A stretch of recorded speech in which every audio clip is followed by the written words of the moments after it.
Let's review Apple 14 and 16-inch MacBook Pro, M4 Pro, and compare the performance to the previous generation going back to the M1 Pro.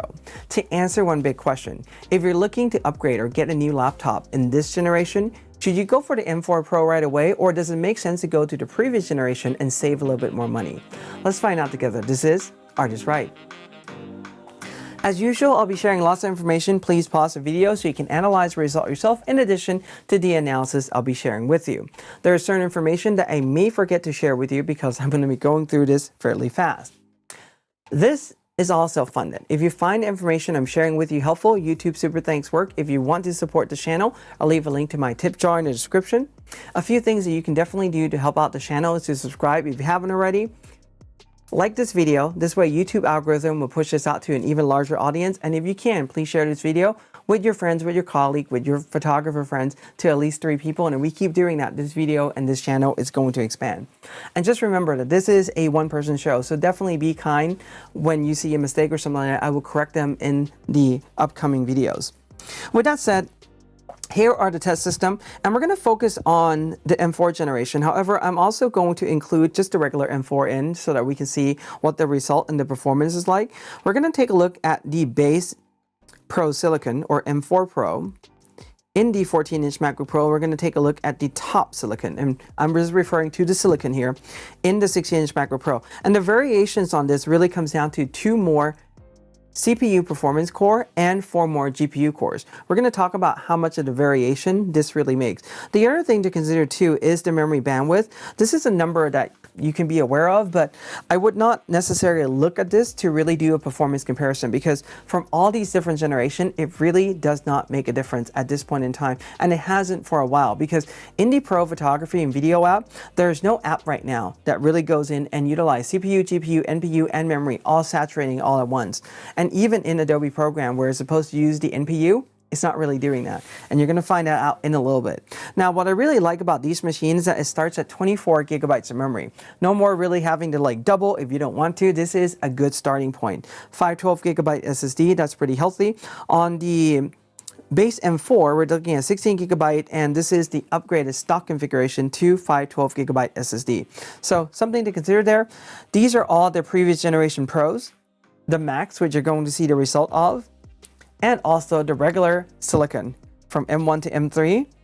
I'm also going to include the result from the Mac Mini M4, Mac Mini M4 Pro, and also the Mac Studio M2 Max, the base SoC, and M2 Ultra, the base SoC.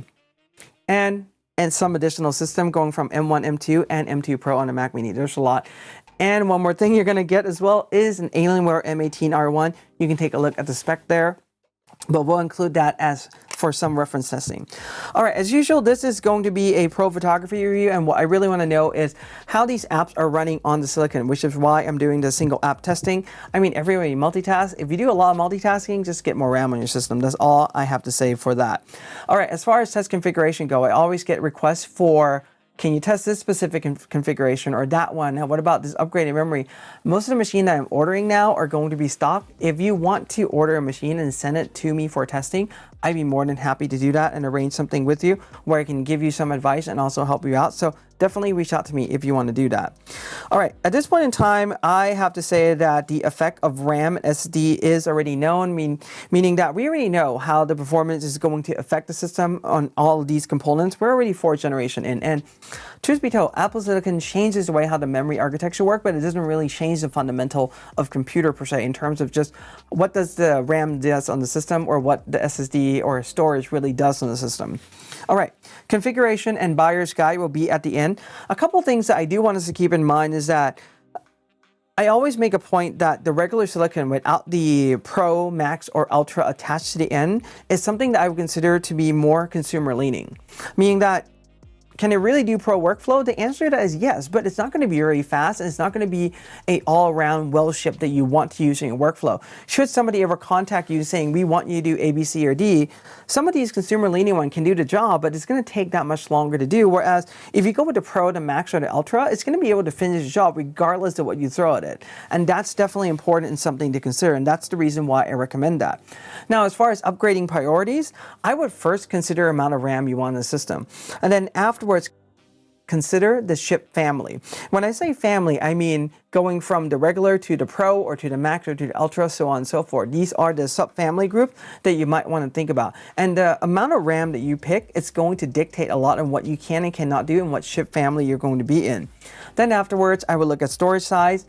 Lastly, if you still have extra funding and if you want the best, I would probably look at chip variants. And you may see some performance improvement in chip variants this time around, which is actually very different than the other previous generation that we have seen.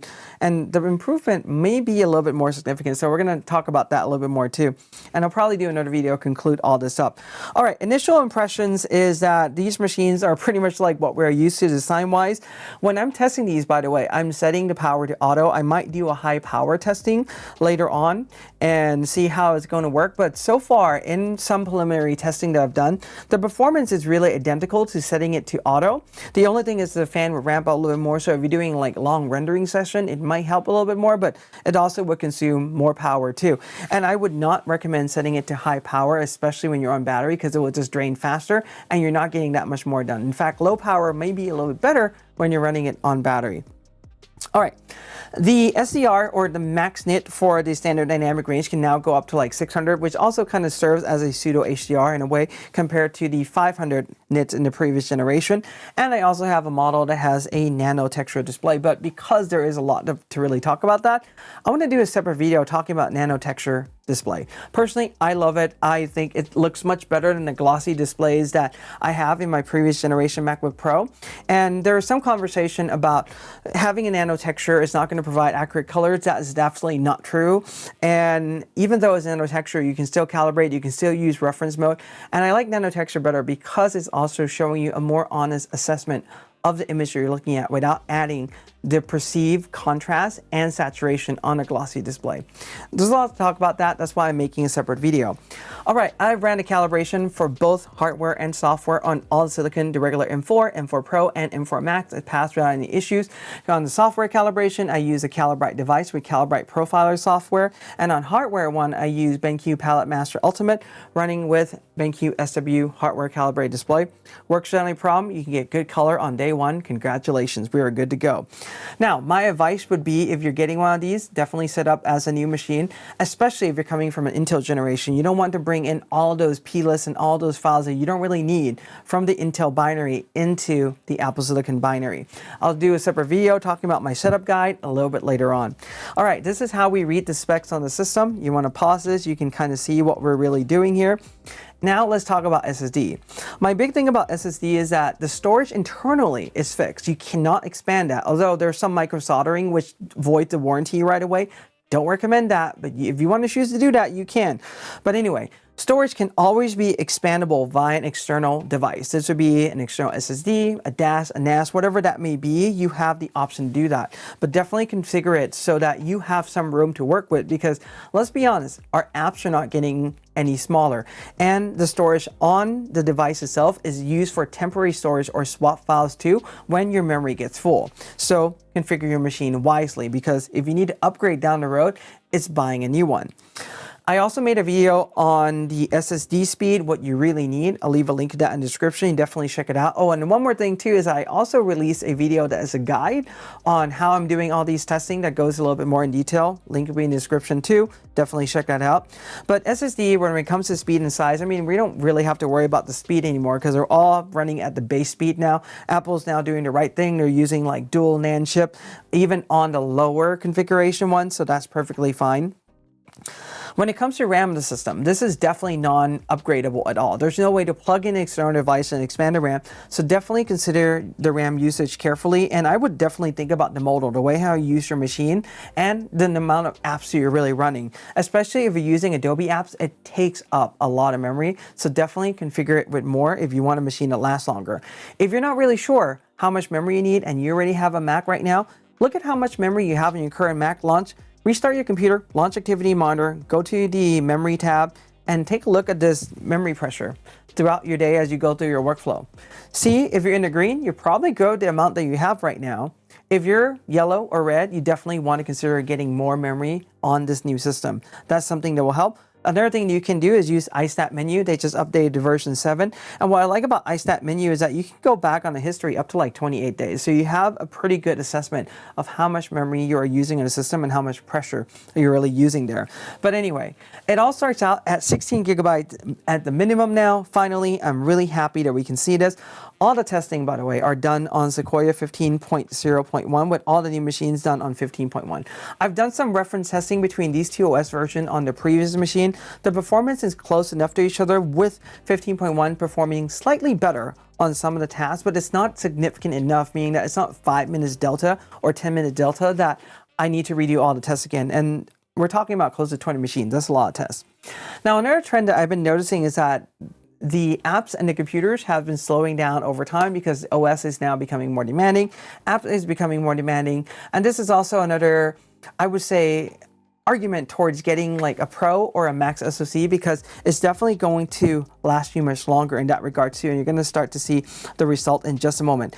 Now let's take a look at Lightroom Classic 1-to-1 preview for 1000 Sony a7R5 61 megapixel file. When we take a look at this and just comparing just the M4 Pro and the M4 on the 14 16-inch MacBook Pro, we have the 16-inch definitely pulling ahead. This one is, remember, the top silicon, and this one is the base silicon. And this is what I was talking about. There is a little bit over like 3 minutes time variation. I think that this may be enough for you to nudge and get the next silicon up, but we're going to see if this trend follows in the other tasks too or not. And this is definitely going to help you make that decision. Part of the reason why I never recommend the regular silicon for Pro workflow is that it takes that much longer. It takes almost double the amount of time from the top silicon. And at that point, it's really just not that reasonable anymore. And if you just pay a little bit more money, you're definitely going to be able to get to the top silicon. And by a little bit more money, if you're arguing that you're going for the 16-inch one, is definitely going to be a significant more money. But if you configure the 14-inch one, it actually may not be too bad. All right.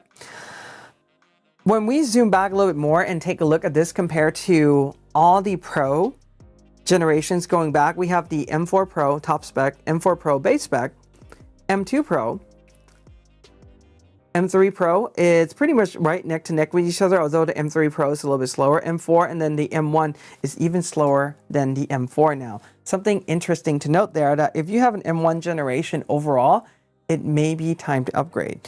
But something to note is that this M4 sounds compelling for an upgrade, but it's, like I said before, not an all-around chip that can do well in every scenario, as we're going to see. Here is the chart with all the other machines in the lineup for comparison. Feel free to pause and review this. Lightroom Classic Export 1000 Sony a7R5 61 megapixel file. The top spec, M4 Pro, is coming up ahead, with the base spec just following that much closely behind. It's about, I would probably say, close to a little bit over a minute apart. This is really not that big of a deal, considering you're really taking a look at some price delta between these two. And obviously, if you configure the 16-inch one, you can't really choose the base silicon. However, if you choose the 14-inch model or the Mac Mini, you can really consider upgrading the silicon. But a lot of times, like I said, you know, with this amount of time, I mean, it's such a small margin. So this is something that you have to determine on your own. With regards to the M4, it does take longer, but not quite double the amount of time. And that's something that's definitely good to see. I also notate the 2x in the file or in the computer name. That's when I use the doubling method that I outlined in my testing video. So here's the export for the rest of the machine. M3 Pro, interestingly enough, is pulling up ahead in this particular task compared to the M4 Pro top spec. Now, the interesting part about this M3 Pro is that this is also, I believe, the base silicon for that generation. It does have a little bit more memory, which might help, but this is pretty much neck to neck with each other. Base silicon M4 Pro is following behind. M1 still doing okay. M4 is slightly a little bit behind. I mean, these are all neck and neck with each other, and also the M2 Pro. Interesting enough, the M2 Pro didn't perform quite well in this particular task, but again, the numbers are not that far off from each other. Here's the rest of the computers so that you can have a chance to compare them. And now let's take a look at Lightroom Classic HDR Merge. A trend that we are seeing right now is that these M4 generation has an improved performance in terms of just the CPU speed alone, because we're now seeing the times going lower into the 20-second range. Comparing this to the broader picture, for example, M2, M1 generation, we're always in like the 30-second range. M3 has improved that a little bit, And M3, interestingly enough, is performing neck to neck with the M4 and also the M4 Pro. These two are really close to each other. Again, if you do this task a lot for just 1 second, can you really justify the silicon upgrade? A lot of times it's really difficult to do that. Here's the rest of the machine for the HDR merge lineup. Let's take a look at Lightroom Classic Panorama Merge. When we take a look at this chart, a few things pop out right away, and there's a lot of lessons to be learned here. First, the M3 Pro with upgraded memory is really pulling up ahead from the M4 Pro stock configuration by a pretty good margin. The reason why is because this have the upgraded memory, while the M4 Pro both have 24GB stock memory that comes with the system itself. This is telling us that when it comes to tasks involving photography, such as this one where it uses CPU and RAM, spending the money to upgrade the RAM, you're going to see that much more of a benefit rather than upgrading silicon itself, because the M3 Pro is a previous generation silicon. And for the most part, M4 Pro is really pulling up ahead on all of those already, but having more RAM is definitely benefiting this particular task. The other thing that I will also point out is that on the top spec versus the base spec M4 Pro, we are taking a look at around 12 seconds time variation. Now, you need to note that this 12 seconds really account for a delta of $200 if you are looking at the M4 Pro Mac Mini or the 14-inch MacBook Pro. You can go and upgrade the silicon. I would argue that rather than spending the money to upgrade the silicon, you're better off spending, instead of $200, you're spending $400, but you're really doubling the memory from 24 to 48 gigabytes, and it's going to benefit you, and not just in this particular task, but in other tasks on the system too. I understand that 400 is not 200, but those are things to really think about, and the numbers really just show us that. A couple of other things that's very interesting is that the 14-inch MacBook Pro M4, 16-inch M1 Pro, 16-inch M2 Pro, all of these with 16 gigabytes of memory, Lightroom Classic was not able to finish the task. I let the clock run, and the moment it gets past 10 minutes, I just pretty much stopped it. What I've also done with these particular machine also is close down the program, restart the computer, launch it up again, and run the task again, to which it also didn't finish. In addition to this, a 13-inch MacBook Pro M1, 13-inch MacBook Pro M2, Mac Mini M1, all of these with 16 gigabytes of memory was not able to accomplish or finish this task at all. The only two that did that was the Mac Mini M4 and the 14-inch MacBook Pro M3, the previous generation, although that took 9 minutes and 13 seconds. It's rather ridiculous. Most of the time, the number should be around that 4 to 5 minute mark on the 16 gigabytes machine. Another observation that I have when it comes to these particular tasks too is look at the amount of RAM on the system. As we increase the RAM, we also see that the time has also decreased to finish this task. All right, Lightroom Classic AI Noise Reduction. This is for one image, a Nikon D810, 36 megapixel. This is supposed to be a task that runs on the NPU, but Adobe, in this version of Lightroom, took this task back and ran it on the GPU instead, because there are some image quality issues that result from running it on the NPU. So we're really sacrificing a slight speed degradation for improvement gain in terms of image quality, which is a trade-off that is definitely reasonable. All right, if we take a look, M4 top spec, M4 base spec, and also just the M4 Pro, top M4 Pro base, and we can see that these two are really close to each other going through this one file. It's not really that big of a deal. However, jumping from the M4 up to the M4 Pro, you do see a significant improvement there. When it comes to the other Pro machines in the lineup, we see the M4 Pro sitting at the very top, M2 Pro right there, M3 Pro are pretty much like neck and neck with each other. I mean, these are all within the margin of error. So if you're really taking a look at this and trying to improve it much, it's not really going to give you that much of a variation. Here's the rest of the machine in the lineup, but I think the next task you're really going to like. So rather than doing it just to one file, we're actually doing AI noise reduction for 10 files. And this is a mixture between D810, D850, and Sony a7R5 across multiple different megapixel. And if we take a look at this right now, M4 Pro top spec, M4 Pro base, fairly close to each other, about a minute apart, less than a minute actually. Is it worth the silicon upgrade, especially if you're on the 14-inch machine or on a Mac Mini? I'd probably say it really depends on your workflow. This is a little bit more difficult to justify, right? And as far as the M4 go, this pretty much start to take double the amount of time on the top spec silicon again. As I said before, they are silicon that are more consumer oriented. They will do the job, but they're not going to be the all-around performer. When we take a look at the rest of the Pro machines, M2 is coming up the very top, very interesting enough, topping out the M3 Pro, interestingly. And it's almost close to like a minute apart. Something very interesting to note there. But they're all really close to each other. M1 Pro and then the M4 is really trailing behind. So as much as I say you might want to consider upgrading M1 Pro, in certain tasks it's slower, but in certain tasks it's actually doing and holding its own quite fine for this. So interesting results there. AI Noise Reduction for all the rest of the machine. And now another thing that I have done this time around is do an AI Sky and Subject Mask. So I picked one file, I did the Subject Select and the Sky Select, did some adjustment on there, and what I did was Shift Command S, sync this to the rest of the image, and time how long this take. Probably not the best test because with this 10 files, the computer was able to churn through this in about like 21 seconds on the top spec M4 Pro. The base one in 22 seconds, these are just only like a second apart, and even this M4 only taking 24 seconds. When we take a look at this compared to the other machine in the lineup, we start to see time increase a little bit on the M1 Pro, M2 Pro. However, when it comes to like the M3, M4 generation, they're clustering fairly close to each other. And you can see this clustering does make sense. Here's the rest of the machine in the lineup for AI Sky and subject masking. All right, now let's take a look at Lightroom. This is Lightroom 8 that supports full acceleration. And we can see for this particular program, it really go in and uses CPU, GPU, and RAM all in combination together when it's really doing export. So giving more of each of those things is definitely going to help. And the algorithm for exporting is very different in Lightroom Classic, which is why we're seeing a huge time improvement. We're talking about almost half the amount of time, almost, not quite. But this, if you're doing this day in, day out, if you're processing a lot of image, maybe definitely something to consider. And this is taking not just double, but almost 3 times on the M4. Case in point, not a Pro silicon.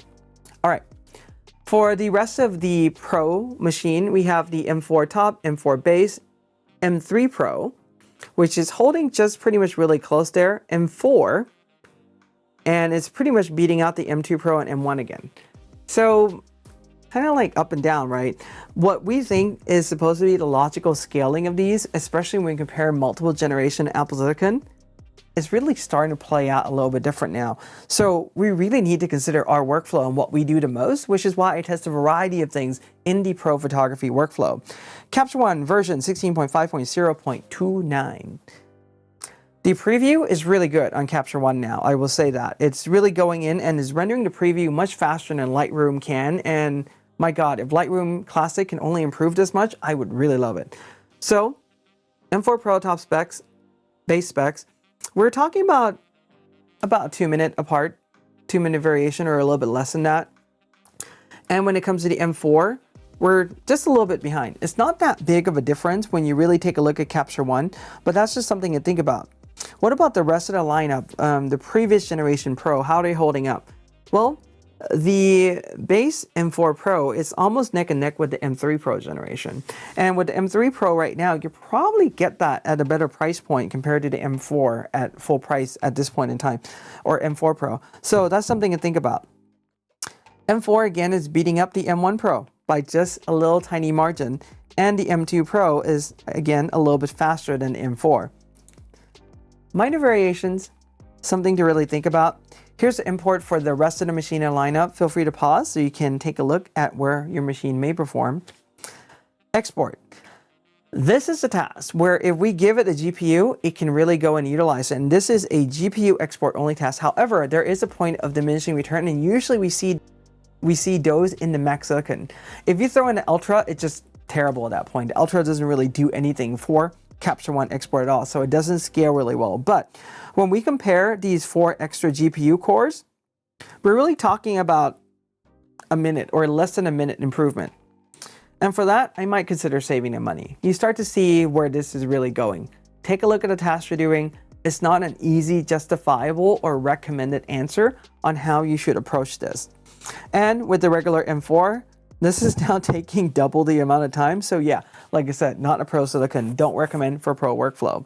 For all the other machines, the M2 Pro is really pulling up ahead. I'm really kind of impressed by that. M3 Pro is just a little bit behind, but it's also 4 minutes longer. M4 Pro and then the M4 and this one is running dead last. So anytime you need the resources, especially when it comes to GPU, the M4 is not really going to provide. part of the reason why I recommend the Pro or the Mac Silicon for Pro workflow. And here's the Capture One export with all the other machines. You can see right here that the M2 Ultra and the M3 Max is performing just pretty much neck to neck, even though it has double the amount of GPU, going from 30 to 60. It means absolutely nothing because Capture One does not scale. The point of diminishing return is usually on the Mac Silicon, the amount of GPU on the base Mac Silicon. All right, Photoshop, I'm still using Digital Lloyd chamber test for this. These are the 3 tests I'm using of his. The only thing I've changed here is just run one test at 90% memory allocation. And you can kind of see the top spec, how it's running, the base spec Pro, and also just the M4. Do note that this chart looks further apart. These are all pretty much non-discernible with like the normal like human feel here. These are within like milliseconds of each other. They're not that big of a deal. They just look a little bit further apart. When we compare this to the regular Silicon, going back to like the M2, M1, we can start to see that the timing is starting to trail a little bit, where we're starting to get like 2 seconds behind. And this just tells you that the previous generation, the CPU is just not quite as fast as the new one. Here's the rest of the machine in lineup. Now let's take a look at Photoshop Medium, 15.7 gigabyte file. Having 24 gigabytes of memory definitely does help because you can run majority of those tasks and still have extra room on the RAM to run the operating system. So swap may happen, but it happens less likely on these. And timing between these two are within like a second of each other. So when it comes to these machines, like I said, justification and what you do is definitely going to matter. M4 taking that much longer, a little bit more than double. Don't recommend that. The rest of the other M in the lineup, M3 Pro is pulling up ahead on this by quite a significant margin. Although I must say, like every time we run this test in Photoshop, especially on the Pro or on the Mac Silicon, sometimes it doesn't always perform at its best. Initially, when the app is launched or when the app is released, or when the computers just come out. That's just something to think about. Here's the rest of the medium testing in Photoshop, and moving on to the huge testing. So huge testing, 2 seconds apart on that one. A little bit more than 2 seconds. I mean, it's not that big of a deal at all. Everything else is pretty much just the same. You're really relying a lot on memory and swapping to the SSD at this point. On the M4, a respectable 3 minutes behind. Here's the thing. If you do these tasks day in, day out, and not all of you are going to use this, I'm just using this as a demonstration. By the way, I do know there are a few people who actually do this task and work with these type of large files, so just a little FYI on that. When we compare it to the rest of the machine in the lineup, this is where if you take a look at the memory, it does make a little difference, though that's kind of an anomaly there. Like the 16 gigabytes performing just slightly faster, but you can see 1624 is performing just about the same and clustering together. Whereas these are grouping together because they are the Pro Silicons, meaning that the CPU is working a little bit more in unison and everything, and there's more that it can work with. Whereas the M4, there's less of those, and that's part of the reason why the M4 is running slower. Again, the case in point, why you might want to consider getting the more Pro Silicons when it comes to this workflow. The rest of the computer in the lineup. And now let's take a look at Puget Test. So this is using Puget Bench, and Puget Bench gives us a good metric to really go by, because not only can I really just compare it between all different Mac, I can also compare it with a PC too. So this is kind of helpful in that regard. So we take a look at this. Obviously, top spec M4 Pro is pulling up ahead by a small margin. This is not as large as we think it is. However, there is a significant drop when it comes to the M4. What about the rest of the Pro machine in the lineup? Well, you can see they're clustering closer together, but the M1 Pro is not really doing quite as well as it did. M2 Pro is a little bit slower, and clearly we can see that M4 is kind of just beating all these out, although it's coming within a range of the M3 Pro, but not really clearly winning it out yet, and not in every single task, right? The two top specs one on the M4 Pro, still the same. Here's the rest of the scores. Let's have a look at Final Cut Pro encoder decoder engine. This is export time for H.264. And between the Pro Silicon and the regular M4, the timing is pretty much within a margin of error of each other, meaning that is about the same. The reason why is because there are the exact same amount of encoder decoder engine built into the regular and the Pro Silicon. Although one thing that does come up in this cycle is that the M4 generation encoder decoder engine is slightly faster than the previous 3 generations. For H.264, you'll see this trend repeated in H.265 too. But in order for you to get a encoder performance improvement, the next thing you have to do is choose the Max Silicon, because it doubles that what's in the Pro and the regular. And then if you want even something faster, choosing the Ultra is going to make a lot more sense because it doubles that what is in the Max Silicon.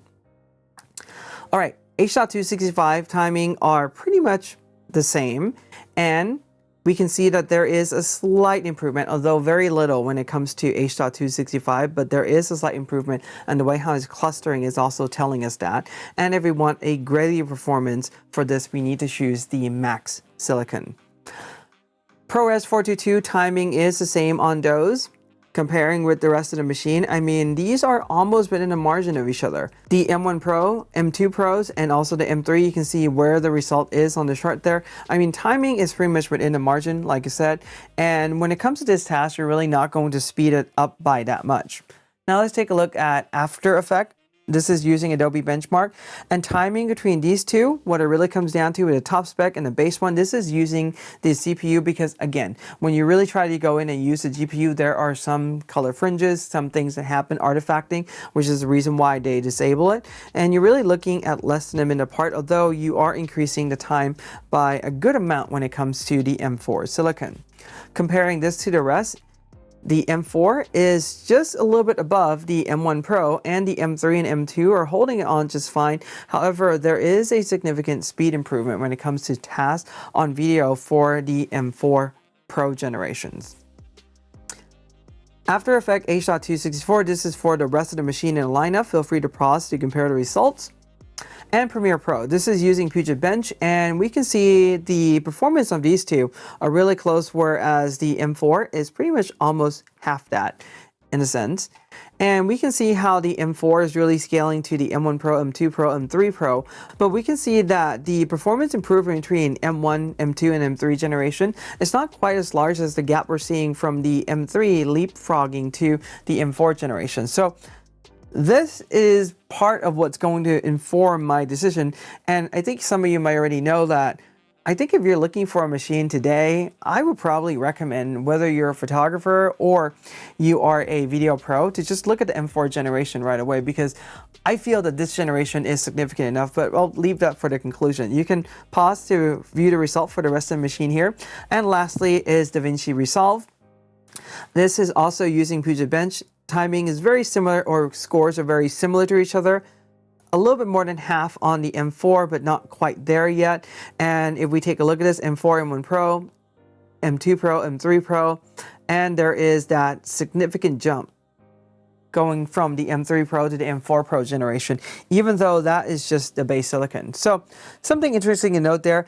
Another thing to really just think about as well is that this M3 Pro is the base configuration. I believe there is another one, the top spec one, that might minimize this gap a little bit more, because I don't have all the entire previous generation in the testing, but this gives an idea for the performance. Here's the rest of the results, and interesting enough, Mac Mini M1 and also 13-inch MacBook Pro M1 could not finish this task. This is the reason why, if you're just still using an M1, time to upgrade. So let's talk about picking the right one. In general, I feel right now the challenge is to pick the right computer for your workflow, and I hope that this generational comparison is definitely helping you a little bit in terms of targeting specific workflow that you have and choosing the silicon that makes sense for you. So the main question here would be which one to choose, and I would argue that if you're a new purchaser or you're just coming into a Mac, I would just probably look at the M4 generation, the M4 Pro right away. It is a really great silicon. There's a lot of improvement that comes from the previous 3 generations that I think is significant enough to go into this generation immediately.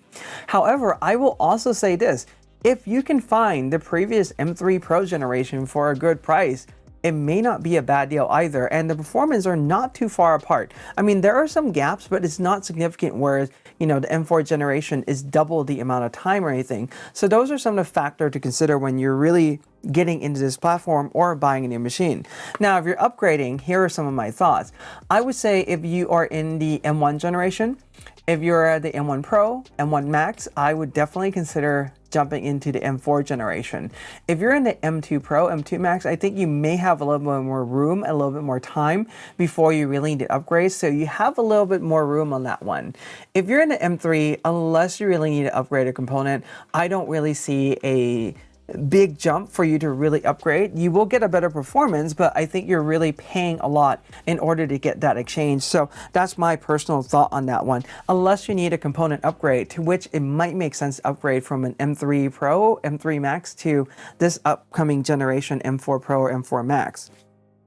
Now, as far as upgrading priority, as I always say, choose the RAM first and then choose the chip family within the amount of RAM that you want to use. And the case in point would be, for example, the 14-inch MacBook Pro.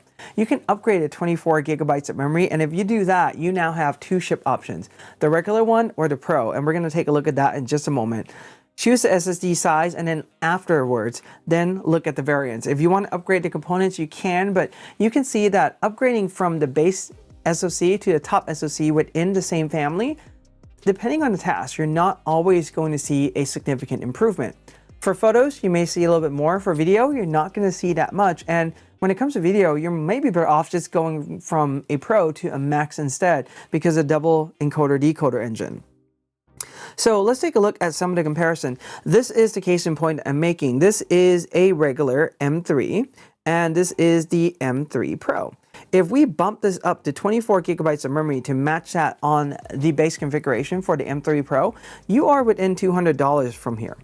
And I would argue that it is a significant improvement where you spend this $200, you're going to cut majority of the tasks that you need to do, the time that it takes, in half, where this is an upgrade that makes a lot of sense. The upgrade, though, that doesn't really quite make a lot of sense is spending this extra $200 to upgrade from the base to the top one if you're not going to realize the potential.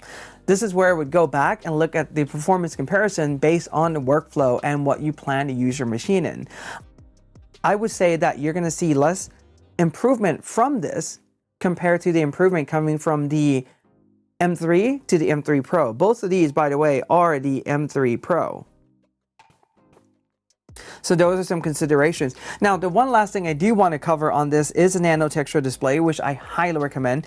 I personally like it a lot, and like I said, I'm going to do a separate video covering that, but this is the one with the nano texture display.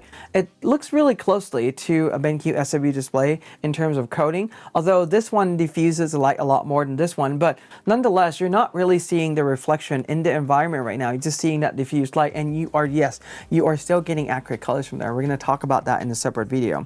And lastly, I want to talk about the 16-inch variation of machine, which you can't really choose the Pro Silicon. You just have to choose the top one. That's pretty much it. The only variation here comes down to memory, 24 and 48 gigabytes. You really have to ask yourself, do you need 48 gigabytes? If you do, spending that extra $400 may be worth it, but if not, it may not be something that you want to consider.